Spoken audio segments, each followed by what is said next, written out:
কুমিল্লার নাঙ্গলকোটের সাবেক বিএনপি সংসদ সদস্য আব্দুল গফফার ভূঁইয়াকে নিয়ে একটি ভাইরাল টেলিফোন কথোপকথন স্থানীয় রাজনৈতিক মহলে তোলপাড় সৃষ্টি করেছে। ঘটনাটি ৩ মাস আগের হলেও সম্প্রতি সামাজিক যোগাযোগ মাধ্যমে অডিওটি ছড়িয়ে পড়ে। সেখানে ভূঁইয়াকে কুমিল্লা শিক্ষা বোর্ডের চেয়ারম্যানকে ফোনে হুমকি দিতে শোনা যায়।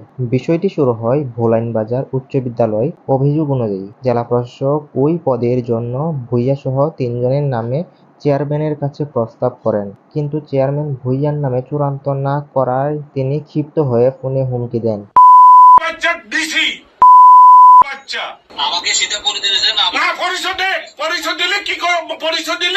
একজন সংসদ সদস্যকে আপনি অপমান করতে পারেন না। আপনার কত বড় কলজা হয়েছে আমি দেখবো। আপনারে কে এখানে বসাইছে আমি তার কলজা খুলিয়ে লাইম, আপনার কলজাও খুলবো। আপনাকে আমি বলছি আপনি এটা সুন্দরভাবে করেন, না হলে কিন্তু আপনার ক্ষতি হবে। উনি বললো যে এখন তো আমি চিঠি দিয়ে দিছি, এটা এখন তো করা যাবে না। এভাবে করতে করতে এক সময় আমিও একটু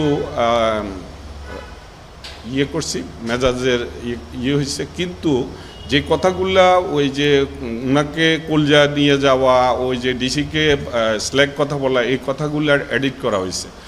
আর আমি বলবো যে উনি বলছে যে করতে পারবে না, কিন্তু পরের দিনে আবার আমার নামে উনি চিঠি দিয়ে দেন। ভূঁইয়া স্বীকার করেন যে রাগের মাথায় এসব কথা বলেছিলেন, তবে দাবি করেছেন অডিওর কিছু অংশ, বিশেষ করে জেলা প্রশাসককে উদ্দেশ্য করে দেওয়া গালাগালি সম্প্রতি এবং মূল কথোপকথনের অংশ নয়, এগুলো এডিট করা।